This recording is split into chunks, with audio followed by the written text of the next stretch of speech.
시겠습니다. 우선 제가 이재명 대통령과의 회담에서 건의드린 대로 주식 양도세 대주주 요건을 50억 원으로 유지하기로 한 데에 대해서는 다행스럽게 생각을 합니다. 회담에서 제안드린 다른 내용들, 상법이나 노란봉투법 등등에 대해서 면밀한 모니터링과 이에 대한 보완 입법이 필요하다는 말씀도 드렸는데, 그에 대해서도 긍정적인 조치들이 있기를 바라겠습니다. 당 대표로 취임한 이후에 첫 현장 최고위원회를 부산에서 열게 됐습니다. 어제 세계로교회를 방문했고 가덕도 신공항 예정지도 둘러보았습니다. 그리고 오후에는 청년들의 이야기를 듣고 함께 고민을 나누었습니다. 부산 청년들의 고민은 곧 대한민국 청년들의 고민이었습니다. 나고 자란 지역에서 정착해 살고 싶어도 좋은 일자리가 없고 월급은 그대로인데 물가나 집값이 크게 올라 현실이 어렵다며 정치가 청년 문제를 꼭 해결해 줄 것을 당부했습니다. 우리 당은 청년들이 참여하는 쓴소리위원회를 신설하고 일자리를 포함해서 청년의 희망을 키울 수 있는 정책을 함께 고민하고 찾아갈 것입니다. 이렇게 국민들은 지역의 산업과 일자리, 지역 소멸과 같은 민생 문제, 생존 문제를 걱정하고 계십니다. 그런데 지금 정치는 어떻습니까? 지금 대한민국은 반민생, 반문명, 반인권, 반민주주의가 판을 치고 있습니다. 내 편이 아니면 차별하고 내 편이 아니면 목소리도 낼 수 없는 입틀막 정치가 횡행하고 있습니다. 며칠 전 강원도 타운홀 미팅에서 강원도를 대표하는 강원도지사가 두 차례나 발언권을 요청했지만 대통령은 끝내 발언을 막았습니다. 더불어민주당 소속 당협위원장에게는 마이크를 주면서 강원도민의 선택을 받은 도지사의 마이크는 빼앗은 것입니다. 이것이야말로 노골적인 지역 차별이고 야당 차별입니다. 우리 부산도 다르지 않았습니다. 지난 7월 타운홀 미팅에서 우리 당 소속 박형준 부산시장은 마이크 한 번 잡지 못했습니다. 박형준 시장을 선출해준 부산 시민의 민심을 무시한 것입니다. 이뿐만이 아닙니다. 이재명 정권은 온갖 권력과 힘을 동원해서 우리 당 소속 광역단체장과 지방행정을 단합하고 있습니다. 얼마 전 경찰이 우리 당 소속 인천시장을 불구속 입건하고 인천시청을 압수수색했습니다.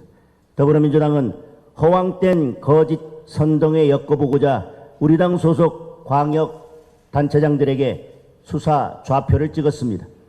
이재명 정권의 머릿속에는 민생도 지역도 없습니다. 특검과 위헌적인 내란 특별재판부를 만들어서 야당을 괴멸시키고 개혁을 가장한 계약으로 사법부를 흔들고 관권 선거로 지방행정 권력을 장악해서 독재를 할 생각뿐입니다. 해수부의 부산 이전 문제도 마찬가지입니다. 이재명 정권이 부산과 지역 균형 발전을 진심으로 생각했다면 이번 정부 조직 개편안에 해수부의 위상과 기능을 강화하는 내용이 담겼어야 했습니다. 그런데 그런 내용은 단 한 줄도 없었습니다. 해수부 이전을 부산 발전이나 균형 발전의 기회가 아니라 부산과 지방행정 권력을 장악하기 위한 도구로만 보는 것입니다. 부산이 더 큰 도약을 이루려면 해수부의 물리적 이전뿐만 아니라 제도적 기능적으로 온전한 이전을 추진해야 합니다.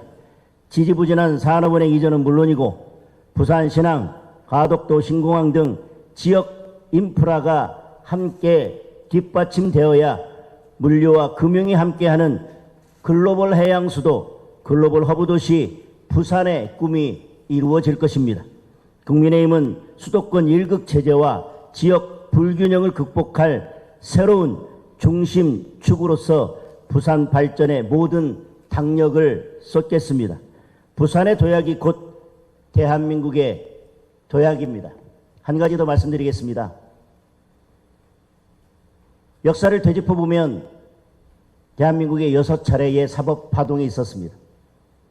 5번째 사법파동은 이명박 정권 때 서울중앙지방법원장이었던 신영철 전 대법관이 촛불 사건을 신속하게 처리하고 이미 그 사건을 처리하고 있던 관련 재판부의 다른 사건들을 함께 배당하고자 했던 것이 사법파동의 원인이었습니다. 그런 서울중앙지법법원장이 대법관으로 임명되었을 때 법원의 모든 판사들이 일어섰습니다. 분연히 일어서서 연판장을 논의했습니다. 그러나 연판장을 돌리려고 했던 그날 노무현 전 대통령이 서거하면서 연판장 사태는 마무리가 됐습니다. 제6차 사법파동의 내용은 양승태 대법원장 시절 특정 연구회의 학술회를 축소해서 진행하라고 했던 것, 그것이 이른바 사법농단의 발단이 됐습니다. 법관들이 사법부가 목숨처럼 여기는 사법부의 독립이란 이런 것이었습니다. 법원장이 특정 사건을 신속하게 처리하고 특정 사건을 관련 사건을 처리하고 있는 재판부에 배당하려고 했던 것, 그것이 재판의 독립, 사법부의 독립을 심각하게 훼손하는 것이라고 법관들은 생각했고, 그게 사법부 독립의 생명과도 같은 것이었습니다. 법원 행정처에서 특정 연구회의 학술회를 축소해서 진행하라고 했던 것, 그것이 사법부의 독립을 심각하게 훼손하는 것이었고, 그것이 발단이 돼서 100명이 넘는 판사들이 수사 대상에 올랐던 사법농단이 있었습니다. 법원은, 사법부는, 그리고 법관의 독립과 재판의 독립은 이렇게 지켜져 왔습니다. 그런데 지금 이재명 대통령과 더불어민주당은 내란 특별재판부를 만들겠다고 합니다. 대통령이 내란 특별재판부가 왜 위헌인지 모르겠다는 말을 한마디 하자 더불어민주당에서는 내란 특별재판부 설치에 속도를 내고 있습니다. 구속영장이 한번 기각됐다고, 그 결과가 마음에 들지 않는다고 국회가 나서서, 정치 집단이 나서서 법원의 특별재판부를 설치하겠다는 이런 발상은 북한이나 중국이 아니면 가능하지 아니한 발상입니다. 이것이야말로 헌법을 파괴하는 입법 내란입니다. 더불어민주당과 이재명 대통령의 생각의 기저에는 늘 헌법을 파괴하고 헌법 질서를 무너뜨리려는 내란이 자리 잡고 있기 때문에 아무 때나 아무에게나 내란이라는 말을 그렇게 쉽게 갖다 붙이는 것입니다. 이제 사법부에 당부합니다. 우리는, 사법부는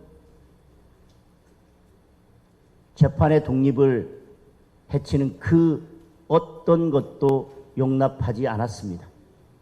그럴 때마다 모든 법관이 분연히 일어섰습니다.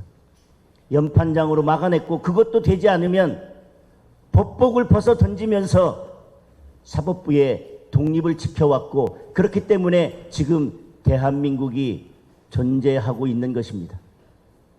이재명 정부가 들어서서 사법부가 권력 앞에서 너무 쉽게 드러누웠기 때문에 지금 무도한 민주당의 칼날이 사법부를 향하고 있는 것입니다. 이제 사법부의 독립은 사법부 스스로가 지켜야 합니다. 사법부가 지키려 할 때 국민들께서 함께 지켜줄 것입니다. 이상입니다.